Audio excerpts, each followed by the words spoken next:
Gidasig sa kapulisan ng mga ginikanan nga mas tutukan og kun mahimo i-regulate ang paggamit sa social media sa ilang mga anak aron malikayan ang dili maayong impluwensya nga mahimong makaapekto sa ilang pamatasan.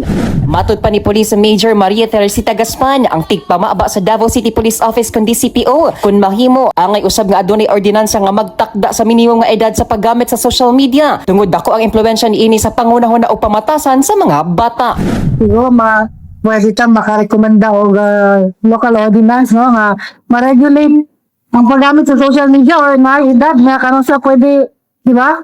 Kasi napakasong ng ng influence ng social media. So, ma-access na nato tanan. So, siguro sa mga minor de edad, adunay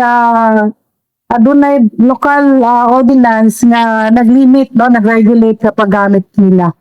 Sa susamang punto, gibot niya usab ni Police Major Catherine De La Rey, ang spokesperson sa Police Regional Office 11 kon PRO 11, nga importante ang pagmonitor sa mga ginikanan sa mga content nga ginatan-aw sa ilang mga anak tungod dali pa silang maimpluwensyahan og maapektuhan sa ilang mga makita online. Big influence manggod ng sa social media actually.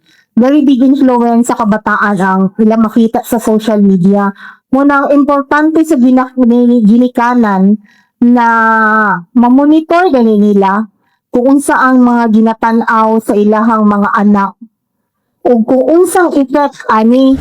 Dugang pa nga usa sa mga angay tan-awong hinungdan sa mga insidente nga nalambigit sa batan-unan mao ang papel sa pamilya sa paggiya o pag-atiman sa mga bata. Gani giawag usab ni De La Rey o Gaspan ang mga ginikanan magtutudlo og mga estudyante nga magtinabangay sa pag-report kung adunay mamatikdan nga kadudahang mga lihok aron malikayan ang posibleng kadaot kon insidente. Kasama mo sa balita og serbisyo publiko, Radyo Manuel Durane, Tatak, RMN.